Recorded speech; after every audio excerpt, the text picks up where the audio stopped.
Tunnel tension తొలగిపోవడానికి మరికొన్ని గంటల నిరీక్షణ తప్పేలా లేదు. నిర్విరామంగా కొనసాగుతున్న రెస్క్యూ ఆపరేషన్ లో ఏ క్షణాన ఏం వినాల్సి వస్తుందోనని భయం సర్వత్రా వ్యక్తమవుతోంది. మరోవైపు ఘటనపై రాజకీయ విమర్శలు కొనసాగుతూనే ఉన్నాయి.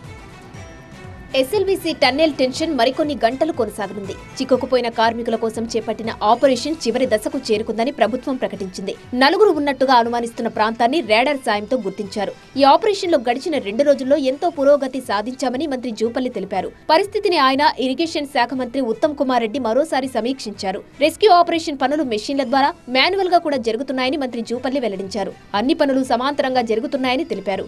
బహుశా రేపు రాత్రి వరకే ఒక నలుగురి ఆచూకీ అనేది సెన్సింగ్ ద్వారా సర్వే రాడార్ ద్వారా లొకేట్ చేయడం జరిగింది.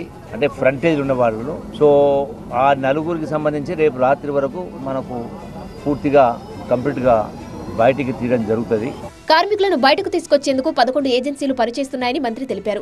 ఓఎస్ఎస్ ఫర్టిలిటీలో అమ్మ నాన్నలకి పర్సనలైజ్ ట్రీట్మెంట్ ఇచ్చారు. In the good hands of science. Mummy daddy అవ్వాలంటే ఓఎస్ఎస్ కి కాల్ చేయండి. ఈ పనులు చేయడంలో వాటికి అనుభవం ఉందని వెల్లడించారు. ప్రభుత్వ నిర్లక్ష్యం కారణమని విపక్షాలు చేస్తున్న ఆరోపణలను మంత్రి ఖండించారు.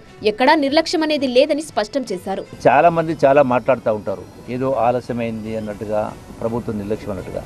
అక్కడ లోపలికి వెళ్తే జరిగినటువంటి సంఘటన తీవ్రత కావచ్చు, ఆ లొకేషన్ కావచ్చు, ఆ మెషినరీ అడ్డుపడ కావచ్చు, బురద కావచ్చు, నీళ్లు కావచ్చు, అంటే ఇంత క్లిష్టమైన పరిస్థితుల కారణంగానే ఆలస్యమైంది తప్ప ఎక్కడ కూడా నిర్లక్ష్యం అనేది కానీ ఇంకోటి కానీ లేదు.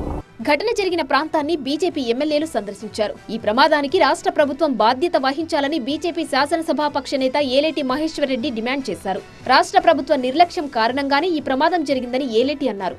ఈరోజు మరి ప్రభుత్వకు నష్టము, మరోవైపు ఇక్కడ 8 మంది ప్రాణాలకు ఈరోజు ప్రమాదం అయింది. దీనన్నిటికీ బాధ్యత ఎవరు తీసుకోవాలా? మరి ఎందుకు ముఖ్యమంత్రి గారు ఈరోజు 8 రోజులు జరిగినా మరి ముఖ్యమంత్రి గారు ఇప్పటివరకు ఎందుకు రాలేదని ప్రశ్నిస్తా ఉన్నాను. మీరు కలిసి కోఆర్డినేషన్లో పని చేసుకున్న బాధ్యత మీ మీద లేదని అడుగుతా ఉన్నా. మొత్తానికి ఎస్ఎల్బీసీ సొరంగం ప్రమాదం రాజకీయ రంగు పులుముకుంది. బీఆర్ఎస్ వైఫల్యమని అధికార కాంగ్రెస్ అంటుంటే బాధ్యత వహించాల్సింది ప్రభుత్వమేనని బీజేపీ డిమాండ్ చేస్తున్న పరిస్థితి నెలకొంది.